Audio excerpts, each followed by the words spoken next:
नमस्कार शिक्षक साथियों। ये वीआर सर्वे किस प्रकार किया जाना है मोबाइल ऐप के माध्यम से, उसके विषय में जानकारी साझा करने का प्रयास कर रहा हूँ मैं टैबलेट्स के माध्यम से, जो टैबलेट हैं स्कूलों को उपलब्ध किए कराए गए हैं, उसके माध्यम से किसी प्रकार का वीआर सर्वे ऑनलाइन करने का प्रयास करते हैं।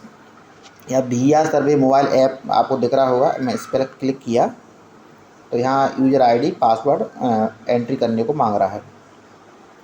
तो यहाँ अपना एजुकेशन पोर्टल का जो आईडी पासवर्ड है, डाइस कोड और उसका पासवर्ड, उससे लॉगिन होना है। ऐसा ट्रैवल ब्लॉक हैं, उनमें निर्देश हैं कि डाइस कोड और उससे संबंधित पासवर्ड से लॉगिन होना है। और जो एजुकेशन ब्लॉक्स हैं उनमें संबंधित शिक्षकों के जो पर्सनल यूनिक कोड और पासवर्ड है उनसे लॉगिन होना है। ये ध्यान रखना है। तो ट्रैवल ब्लॉक है हमारा, चूँकि मेरा एक ट्रैवल ब्लॉक है तो मेरी संस्था का जो आईडी पासवर्ड है मैं उससे लॉगिन होता हूँ। ये मैंने आईडी पासवर्ड एंटर किया, लॉगिन किया। लॉगिन होते ही ये फर्स्ट पेज इस तरह की शो होता है। अब विधानसभा का मुझे चयन करना है तो मैंने विधानसभा का चयन किया। पते में ग्रामीण और शहरी, मेरा ग्रामीण है। पंचायत का नाम चुनना है, इसके बाद ग्राम का नाम, मतदान केंद्र का नाम। यहाँ परिवार की उपस्थिति में हाँ लिखा हुआ है। परिवार के समग्र आईडी की जानकारी भरें। यहाँ 4 ऑप्शन है, हाँ 3 ऑप्शन है। फर्स्ट ऑप्शन लेना है अपन को, परिवार की समग्र आईडी, इसका चयन करना है।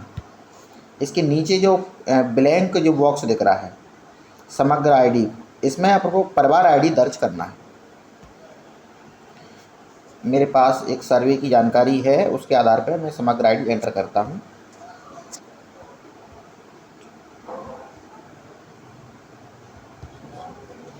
इस समग्र परिवार आईडी एंटर करने के बाद ये बॉक्स के बाहर अपन को क्लिक करना है, तब प्रोसेस आगे बढ़ता है। ये मैंने बाहर क्लिक किया तो प्रोसेस आगे बढ़ा और यहाँ पर उस परिवार की जानकारी आ गई। मुखिया का नाम माधवलाल और उनका मोबाइल नंबर भी आ गया है। कई बार यहाँ मोबाइल नंबर समग्र आईडी में दर्ज ना होने के कारण आता नहीं है, तो हमको अपने से यहाँ मोबाइल नंबर एंट्री करना पड़ता है। मोबाइल नंबर रहना ज़रूरी है। यदि स्वतः आ जाता है तो बहुत अच्छी बात है, नहीं है तो अपन को वहाँ एंट्री करना पड़ेगा। अब नीचे आते हैं बालक ऑब्लिक बालिका की जानकारी। इस परिवार में 4 मेंबर्स की लिस्ट हमको दिख रही है। एक नीचे रो है, एक ब्लैंक रो है, तो फिलहाल उसका तो कोई उपयोग है नहीं, है ना। तो उसमें आपको कुछ भी एंट्री नहीं करना है, सिर्फ 4 मेंबर्स में से हमको देखना है। तो इनकी उम्र देख लेते हैं। ये 32, यानी इसमें भी हमको कोई सर्वे कार्य नहीं करना है। यानी कि इनकी जिनकी उम्र 18 से अधिक है या 6 से कम है, यहाँ लिखा हुआ है नोट में, बालक बालिका की उम्र 6 वर्ष से कम और 18 से अधिक, है ना, की जानकारी दर्ज नहीं की जा सकती। यानी 6 से और 18 के बीच की ही जानकारी के सदस्यों की में ही अपन को जानकारी दर्ज करना है। शैक्षणिक स्थिति आवश्यक नहीं लिख के आ रहा है, क्योंकि इसकी उम्र 6 से 18 के बीच नहीं है, है ना। इनमें आ रहा है चयन करें चयन करें चयन करें, 3 सदस्यों में आ रहा है। और एक नीचे लास्ट ब्लैंक रो में, तो ब्लैंक में हमको कुछ नहीं करना है, लास्ट वाली में। तो ये सर्वे के आधार पे हमने पता किया कि हिमांशी बर्मन और रवि कुमार बर्मन, आनंद कुमार बर्मन, तीनों ये बच्चे अध्ययनरत हैं। तो हमने यहाँ अध्ययनरत का चुनाव किया है, और यहाँ भी अध्ययनरत का चुनाव किया है, और यहाँ भी अध्ययनरत का चुनाव किया है। अध्ययनरत का चयन करते ही अगले कॉलम में ये जानकारी हाँ हाँ लिख के आ गई, और दूसरा और उसके अगले कॉलम में स्कूल का नाम भी आ गया है और क्लास भी आ गई है। यदि कोई बच्चा वास्तव में अध्ययनरत नहीं है ना, तो हमको इसमें ये कॉलम था शैक्षणिक स्थिति वाला, यहाँ पर 2 और पॉइंट भी हैं, कभी नामांकित नहीं हुआ या पढ़ाई छोड़ दी है, इनमें से चयन करना रहेगा। जैसे मैंने इसमें उदाहरण के लिए करके देखते हैं कि पढ़ाई छोड़ दी है, तो फिर आगे देखो ये ऑप्शन बदल गया है। अब यहाँ पूछ रहे हैं हाँ या नहीं, यानी क्या स्कूल में नामांकित होना चाहते हैं तो हमको हाँ या नहीं में जवाब देना है।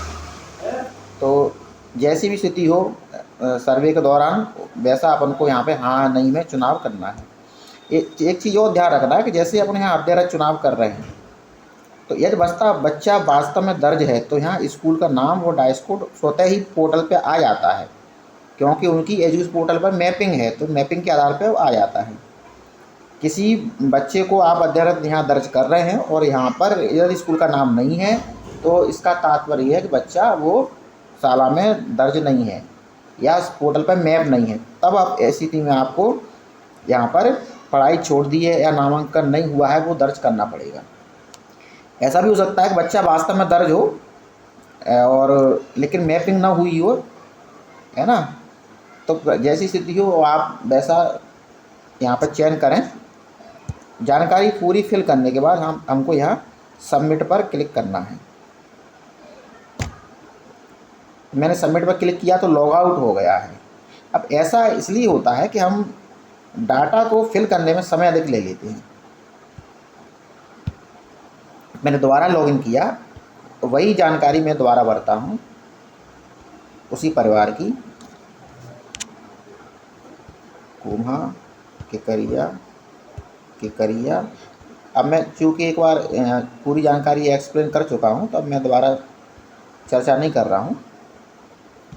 यहाँ मैंने परिवार की जानकारी डाली 50181486। यहाँ बाहर क्लिक किया तो ये जानकारी आ गई है। अभी आ जा रही, प्रोसेस हो रहा है।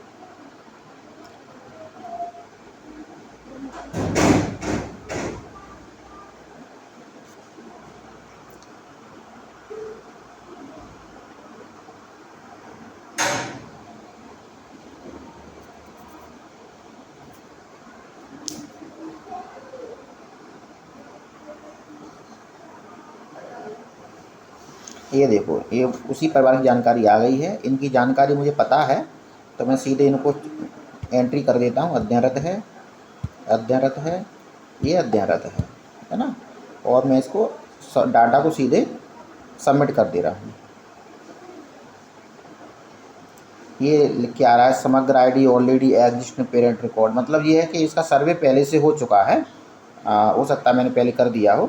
किसी और परिवार आईडी का अपन सर्वे करते हैं। मैं एक और परिवार आईडी निकालता हूँ।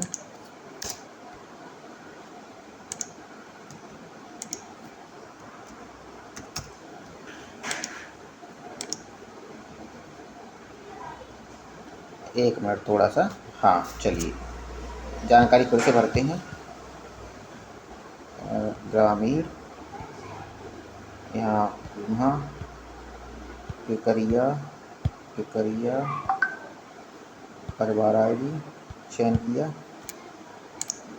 और यहाँ 49332419। ये किसी दूसरे परिवार का मैं ट्राई कर रहा हूँ। वो सर्वे पहले हो चुका है इसलिए वहाँ पे मैसेज आ गया था।